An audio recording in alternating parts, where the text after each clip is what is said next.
Hey everybody, welcome back to Collector's Haven. I'm Mike Pingel, your host, and today we have the amazing Eric Thomson and his, obvious you can tell, the world of puppets. I have a little bit of history of Eric. Eric started his love of puppets in children's entertainment on Fox TV station, which I don't know which one, we'll have to ask him, where he created Foxford, the puppet character, on a locally successful TV show, children's television show called Fox Kids Club. Then he found himself later on in the entertainment world in Los Angeles as he grew up. He worked at Saban Entertainment with Power Rangers. Then he went to Sony Pictures, where he developed toys, no less, for such huge movies such as Spider-Man, Smurfs, Ghostbusters. And then after all of that, he jumped into the world of Pokemon. Pokemon. Oh my goodness. Um, and now, full circle, he's come back with his full collection of puppets and created the Puppet Hideaway.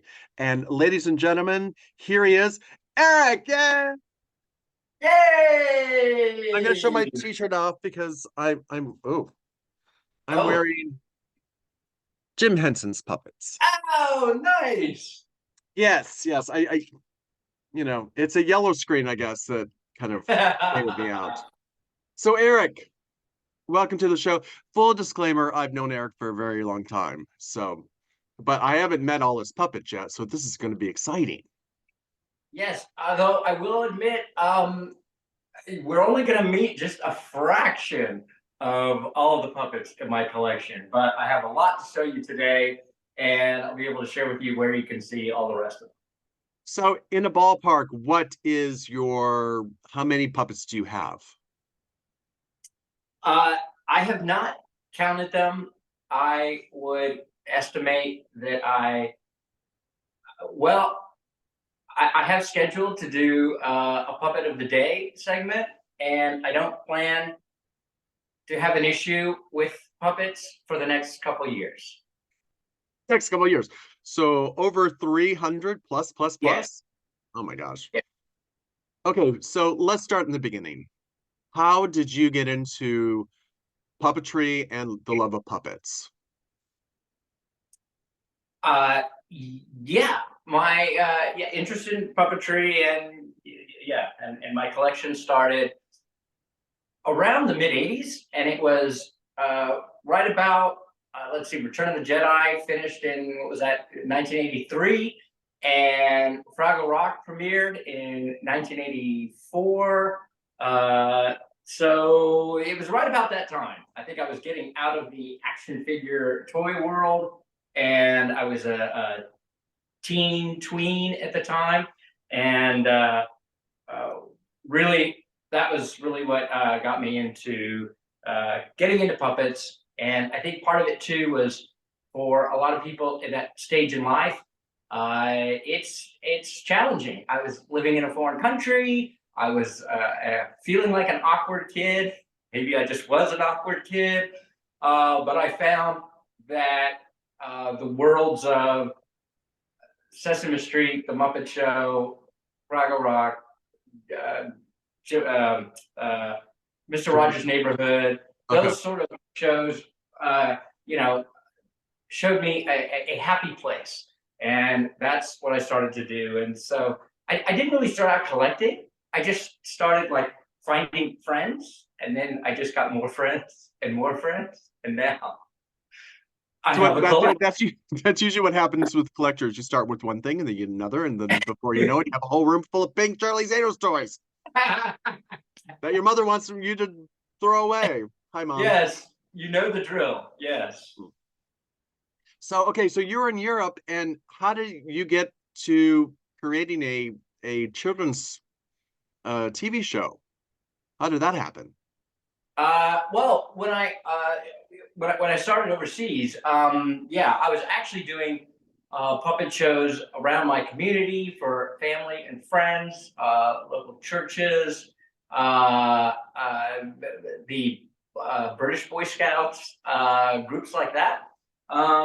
And then it wasn't until then we came back to the United States, and in college, I worked at a couple of TV stations, and one of them was KBVO, Fox 42 in Austin, Texas.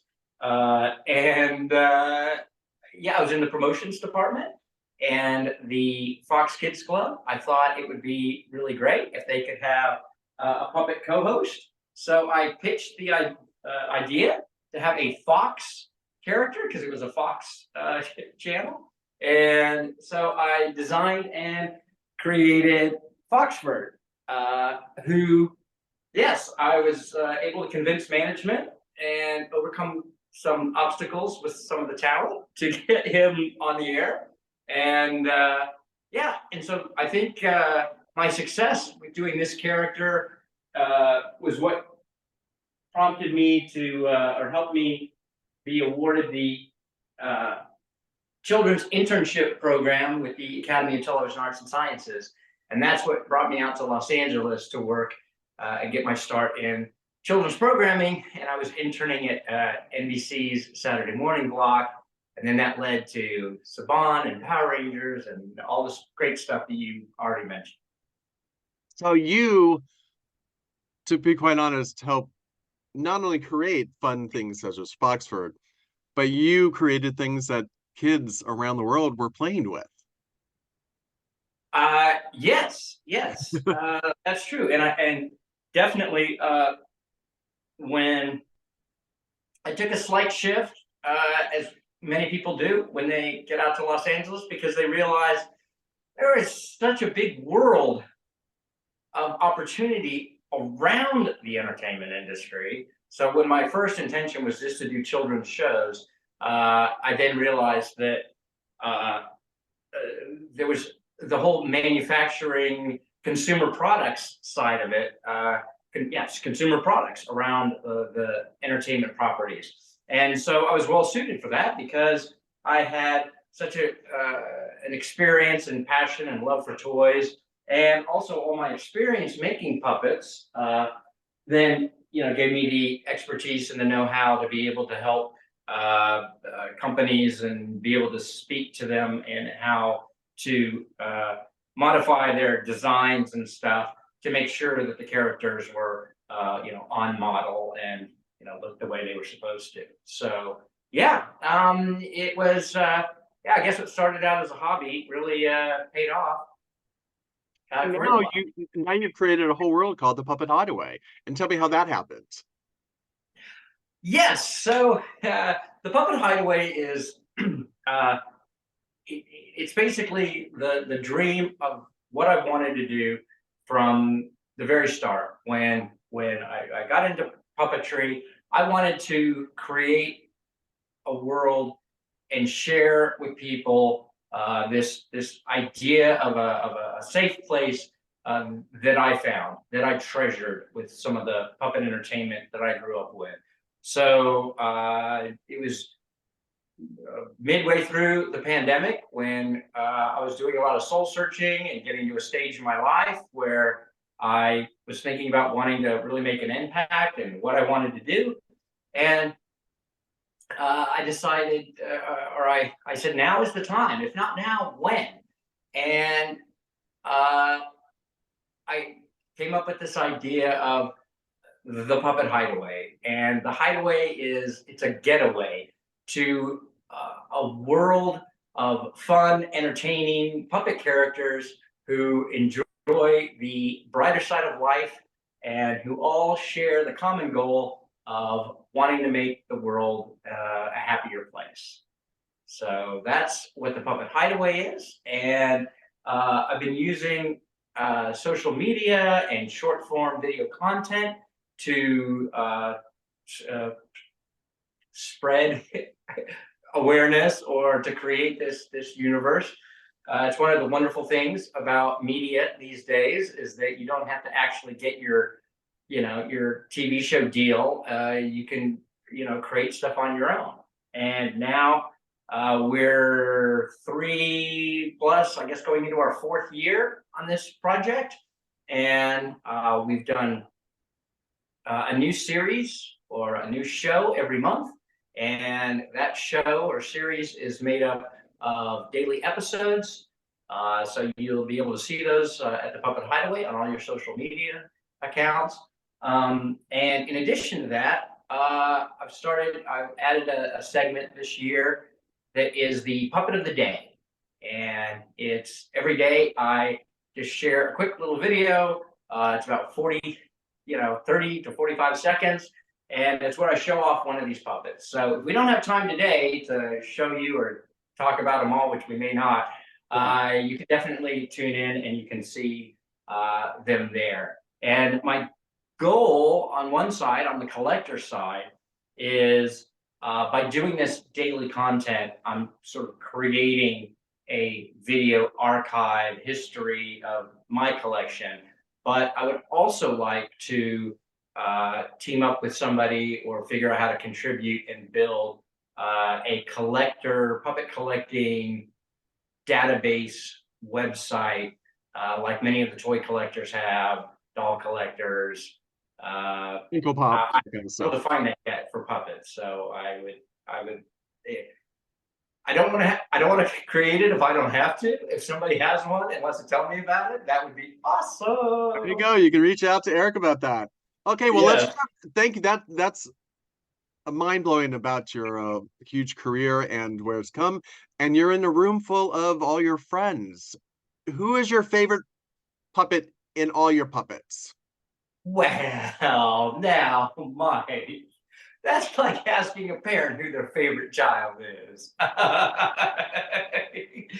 can't say that I necessarily have a favorite. I mean, Foxford is always near and dear to my heart because he's the one that I, created and performed with on a show for TV. But yeah, I'm surrounded by, like I said, many wonderful puppets from incredible puppet manufacturers.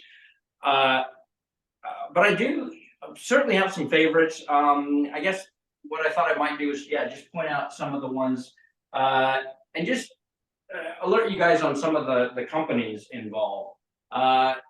This one is one of my newer puppets. She just arrived, and she's Donna, and she is a wonderful. She's my diva puppet. She loves to sing, and she is made by Living Puppets, which is a puppet out of Germany. And I'm kind of new to them, but they're really great. And I've got another one of them. It is this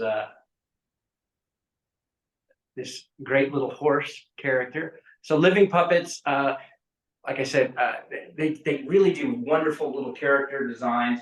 Another thing that I've come to learn is that puppetry is much more popular in Europe.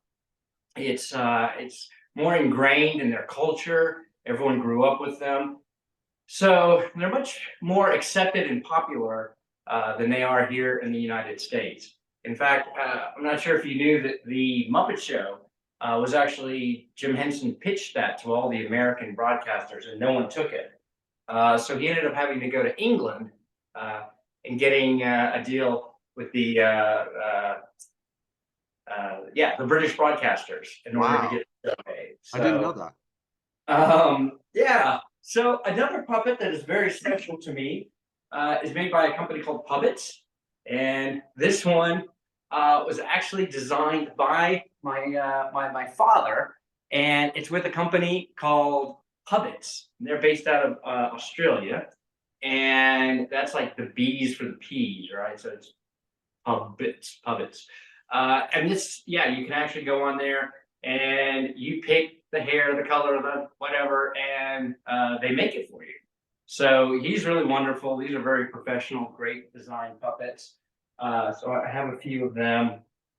Wow.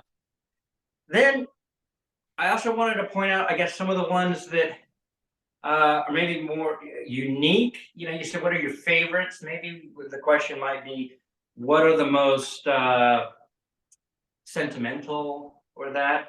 And this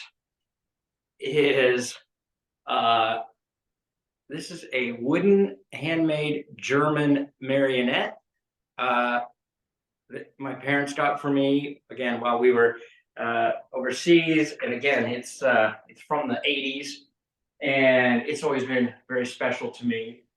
Another story about when sometimes the things you collect are very special to you. This is a dodo bird, and it is from Folkmanis Puppets. And the reason why this puppet means a lot to me was, as you had mentioned, I was doing a lot of puppet stuff that brought me out to Los Angeles. But then my collecting and puppet stuff sort of was put on hold and kind of put to the back burner while I was working on, other parts of my career. And on a trip down to San Diego with my parents, we went into a store and I saw this incredible, wonderful puppet by Folkmanis, and I fell in love with it. I just thought it was amazing. But at the time, I was sort of, I guess in collector speak, I was on hold collecting puppets. I said, I don't need another puppet. What am I doing with puppets? So I moved on. Well, then my mom went missing for a bit, and then, she was doing something, and turns out she was sneaking away to buy the puppet for me. And so it was really sweet. And it was one of those moments where I was reminded of the fact that just because you stop collecting something or you stop doing it doesn't mean that the passion for it and that goes away. It's still there. You're just maybe not acting on it quite so much. Excellent. So yeah. let's see. I'm looking at some. What are the orange ones to the? I would say to the left of you. Are those to the other side? To your right? I guess your right side. There's a red one and an orange one. Oh. What are those? Oh my goodness. Thank you for asking. This is a great question. This is this is an apple. This is an orange. These are from a company called Puppet Pals. And what I really like about them is that the mouth plate, he has the seeds of the apple, and he's got the little slices of the orange. This company also makes Mr. Broccoli, and he also they also make this incredible, cool dragon. I just found out that this dragon actually has a pink female counterpart that I wasn't aware of. So add that to my list. And I noticed, as a fan of your show, you always ask, what is that thing you're looking for? Yes. What is that thing you're looking for? Yes. So of those Puppet Pals, I have almost all of them. Oh, and let me also look at how crazy is this one? This is from the same company, same manufacturer. And this is a box of Chinese food. And I think what's so fun and wacky about it is that the mouth is like, what is it? A soup, right? Wonton soup or something. And it's got a little mushroom is his tongue. And I'm just like, what a wacky, fun, crazy design. So I absolutely love these puppets. And they have one that's an ear of corn. So there's a corn puppet. And I need this puppet for one of my shows, but it's like in a collection, right? It's like one of those that I don't have, so I want. And I ordered it. I had it. I got it for Christmas. And it was from eBay, and it said it was on its way. And I'm all excited. I'm counting down the days like a little kid, waiting for Santa Claus to come at Christmas. And then he doesn't come. And then he doesn't come. And then I write my little things and say, well, what happened? Where did it go? What's the deal? Or whatever. And and so they wrote me back and said, yeah, I don't know. Well, we're not sure. We looked around our warehouse. We can't find it. Whatever. We refunded you your money. Try again. And yeah, so I'm still looking. And so I was quite disappointed. But that's what happens sometimes. But I do have a question. With these amazing characters are all around you, what creates your story? The characters or other stuff? I mean, do you look at a character and go, oh yes, we're going to do a whole week of this, or we're going to do a story on this, or we're going to write a story with this character in mind? How does that work with the Puppet Hideaway house? Wow. Puppet Hideaway. Wow. Boy, that is a great question, Mike. And it is something that I have really been struggling with. I would say it's a little mix of both. One of them is that, yes, I have puppets, and I want to go like, oh, I've got all these farmyard puppets. I should do that. But I've really been struggling right now with doing this story about the farmyard because it's like I want to do a story and I want to use all these wonderful, the cows, the pigs, the donkeys, the goats, all this stuff. But the story just hasn't been there. It's been a real struggle for me. But then in other cases, it's like I came up with the story idea, like I want to do for this little caterpillar who's going to get into a race with his other bug friends. Then he gets injured in the race and has to be bandaged up in a cocoon and comes out the other side as a butterfly and ready for the big bug dance at the end. And he's the super dancer star because now he's a butterfly. So that was where I had the story, and then I had to get the other puppets, after that to kind of make it work. So the answer is, I guess, it happens both ways. Mm-hmm. And yeah, coming up with the stories, I would also say, is probably the hardest part of everything I do. Not that any of it's easy, but that part's really hard. All right. Another question.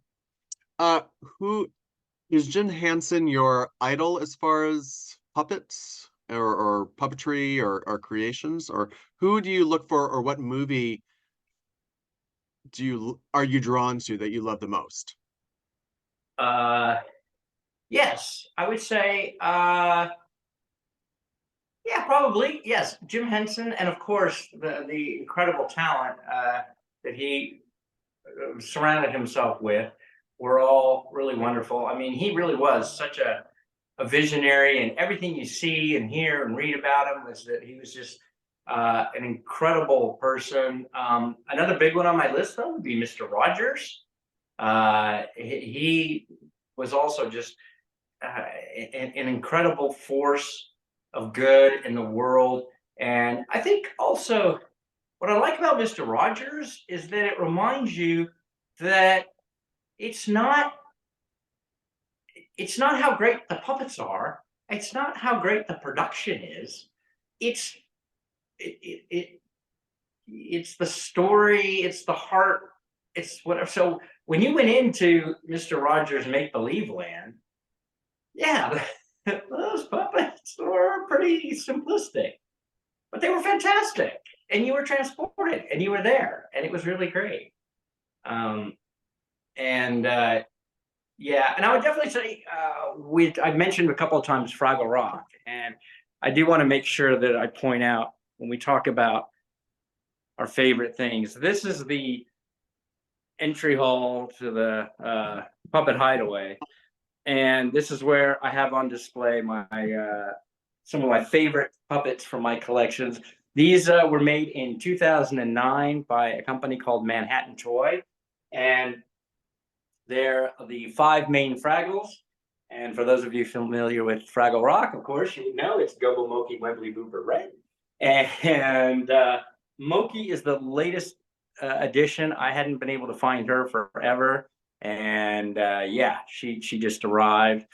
And so I think Fraggle Rock is probably, yeah, it's always sort of hard to say when there's so much wonderful stuff out there in the world of puppetry. But Fraggle Rock is probably up there as one of my all-time favorite shows. And I really have to give a little salute to John Tartaglia and the rest of the gang that have worked so hard to bring it back with Fraggle Rock Back to the Rock, which is now on Apple Plus.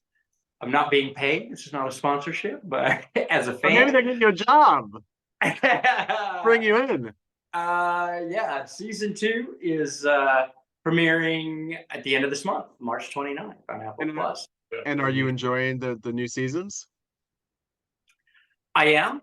The first episode, I'll be honest, was really tough because when they remake something, it is so hard when you have been watching a show and everything What do I know? Oh yeah. So when it started, I'm like, wait, what? This is not my Fraggle Rock. Oh no. You changed the song.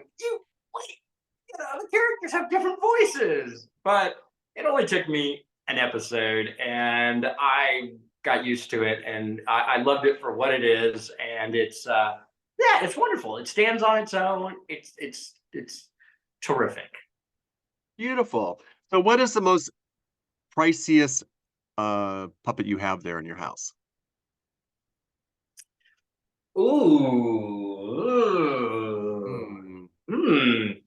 Hey, you might have stumped me on that one. Let me think a minute. Well, I can tell you the least priciest. We could start there. What is that?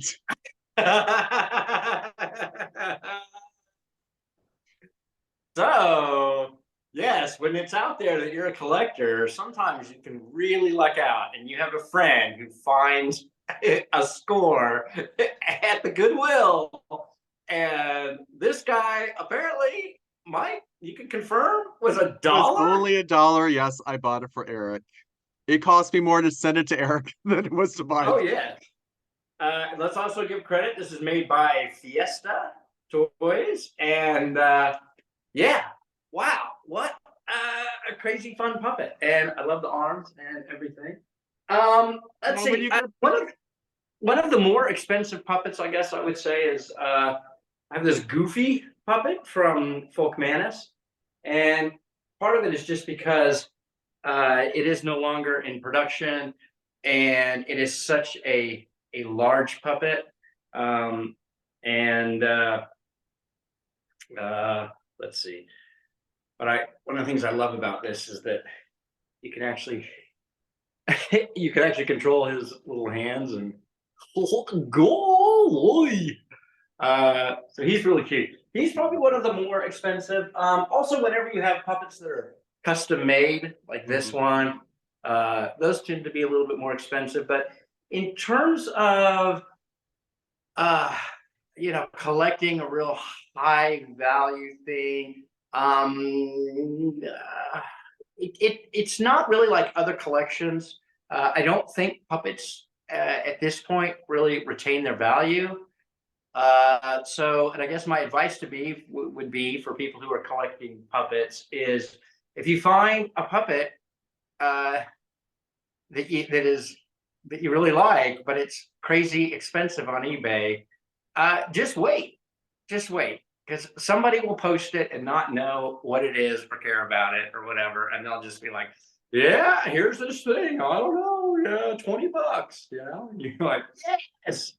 So I think Exactly. in that regard, I don't think the puppet collecting community as evolved and sophisticated as some of the other collecting universes.